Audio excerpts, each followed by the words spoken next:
Comando Demolición, creando desde el caos. Creativo.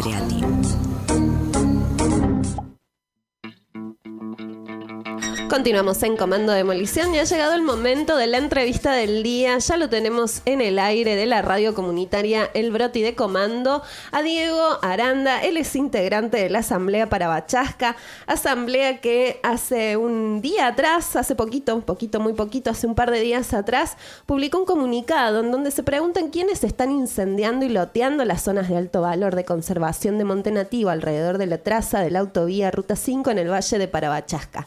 ¿Quiénes son los que ganan en todo este ecocidio? Hola, buenos días, Diego, ¿cómo estás?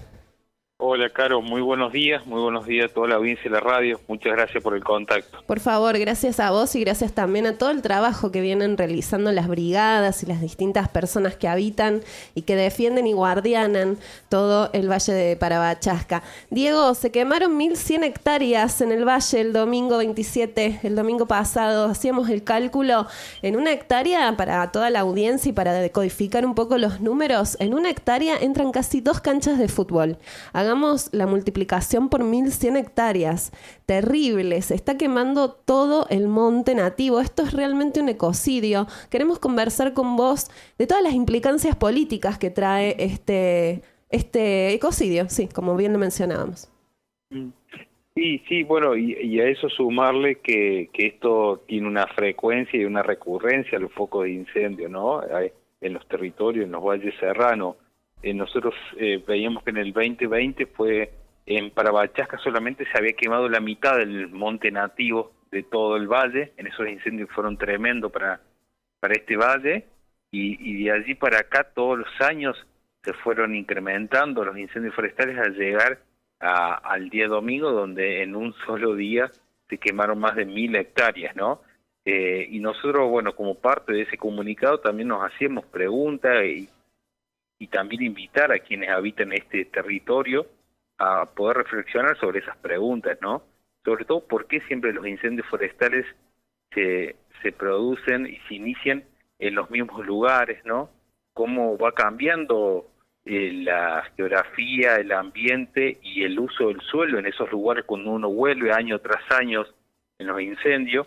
Nos pasó muy fuertemente este año, nosotros ya lo habíamos denunciado, inclusive legalmente, hay un amparo ambiental presentado en relación a la obra de la autovía, pero cuando fuimos esta vez, el incendio se produjo, o se iniciaron a los laterales de la nueva traza de la autovía, atrás del valle de Anizacate, y donde vimos que había un desarrollista inmobiliario, había realizado apertura de calles, loteos, cuestiones que el año pasado o los años anteriores cuando íbamos allí con los focos de incendio no estaban, ¿no? Y esas son las huellas, las marcas que se van produciendo después de cada foco de incendio, y a eso un poco responde cuando decimos que los incendios forestales tienen no solamente una intención, una causa, sino también una fuerte visibilización en cuanto a los intereses que se quieren realizar sobre esos lugares, ¿no? Uh-huh. También se preguntan, bueno, ¿qué pasa con las autoridades locales que por acción u omisión están dejando que se queme todo el monte nativo?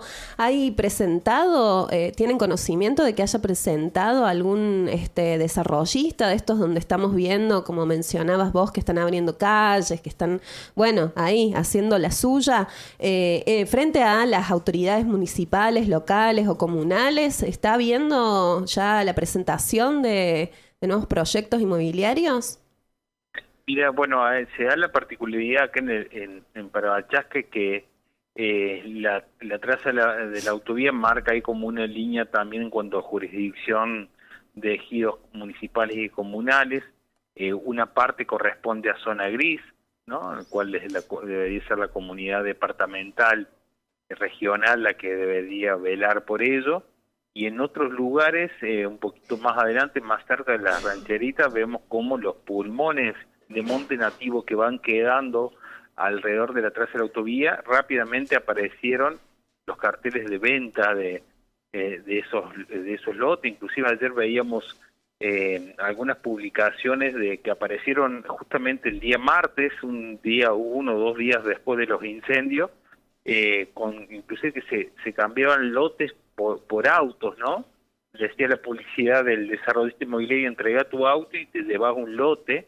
Y cuando veíamos las referencias de qué era lo que se estaba ofreciendo, son los que hace un día se habían quemado, digamos. Entonces la impunidad es cada vez más bochornosa, mucho más visible.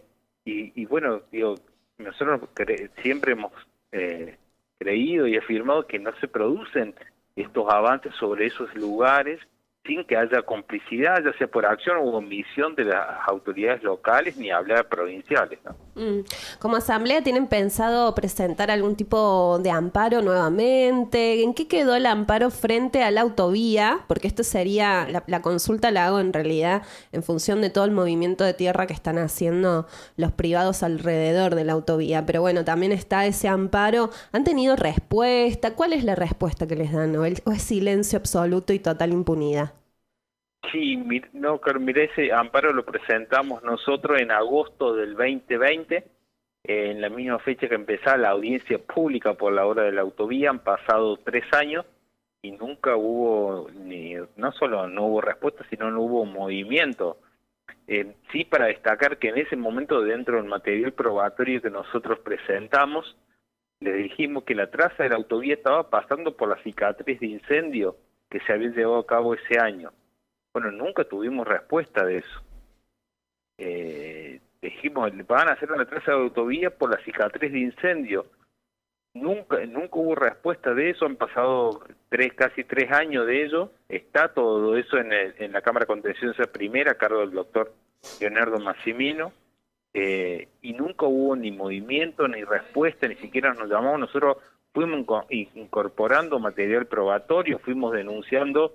El año pasado registramos con material audiovisual, fílmico, de que las empresas constructoras estaban sacando agua para regar la traza de la obra de la autovía de los arroyos que son tributarios del río Anizacate. Que lo presentamos y nunca hubo respuesta ni siquiera de eso. Mira, mencionas... Aparecen las comunas sí. locales declarando la emergencia hídrica, claro, cuando son los mismos camiones de la empresa constructora sacan agua de los arroyos para regar la obra de la traza de la autovía. Es cuanto menos obsceno lo que sucede en los territorios en relación a estos intereses. Totalmente descarado, ya a un punto de eso, descarado. Bueno, justamente mencionas... Voy a hacer 2 menciones. Mencionás al juez Massimino, que es quien también estuvo a cargo de ir a ver la Reserva Natural El Montecito hace un par de semanas atrás en Sal Si Puedes. Bueno, ahí aparecen estos nombres y personajes repetidos que, bueno, están ahí en el ojo público, ¿no? Los estamos señalando porque no están haciendo lo que les correspondería, digamos, por ley.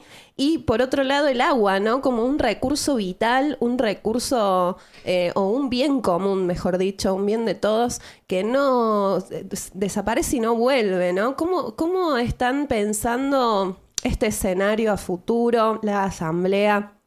¿Tiene pensado alguna acción de difusión, de visibilización, de educación, como vienen teniendo hace tantos años? ¿Cómo lo están atravesando este momento también de incendios, como grupalidad?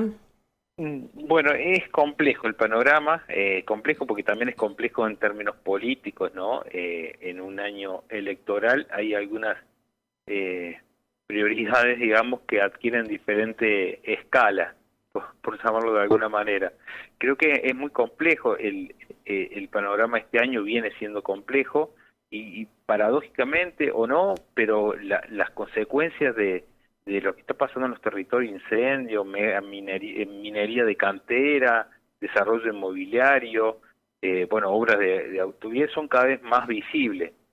Entonces, ahí vamos intentando desde la organización comunitaria, que esto nos parece clave, siempre resaltar, intentar traccionar de alguna manera, pero viene siendo sinceramente muy complejo el panorama, muy complejo. Cada vez de la pandemia hasta esta parte se ha acrecentado la expansión demográfica en el Valle de Parabachasca, lo que trae como consecuencia otra vez mayor desarrollo inmobiliario, y ese desarrollo inmobiliario se da sobre sectores que son claves para la biodiversidad, digamos, ¿no? Uh-huh, sí. Y sobre todo para las fuentes de agua. Creo que acá, en este valle, digamos, no tenemos ni un lago, es solo un río, el cual abastece de agua a más de 80.000 habitantes. Un montón. Se viene complejizando cada vez más Ujú. y visibilizando cada vez más que, bueno, el agua, sobre todo en épocas de verano, hay cortes mucho más seguidos, en los últimos años se ve cada vez más visiblemente, y uno, o por lo menos quienes estamos en los espacios organizados, intentamos visibilizar a partir, bueno, de mostrar cuáles son las causas de la falta de agua, ¿no? Ujú. Bueno, creo que vamos en esa, aún con todas las complejidades que están sucediendo en estos tiempos. Bien. Bueno, te agradecemos muchísimo, Diego, el tiempo. ¿Algo más que quieras compartirnos, aprovechando este momento de aire? Sí, decir, Caro, ahí agradecer en los incendios que hubo el pasado día domingo y que aún hay focos calientes por lo que se han acercado al valle muchas brigadistas de otros territorios, compañeros de Chiviquín, de Sierra Chica, de Balcón, de Punilla, bueno, más todos los compañeros y compañeras de aquí del Valle de Parabachasca que son brigadistas y otros lugares más.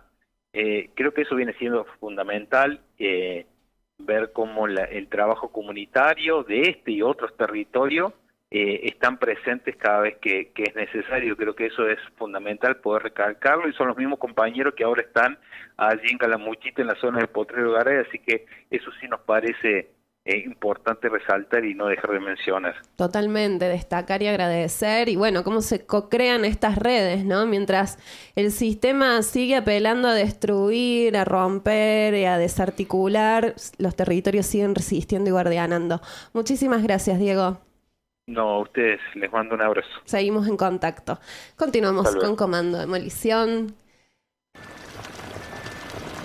Comando Demolición te recuerda.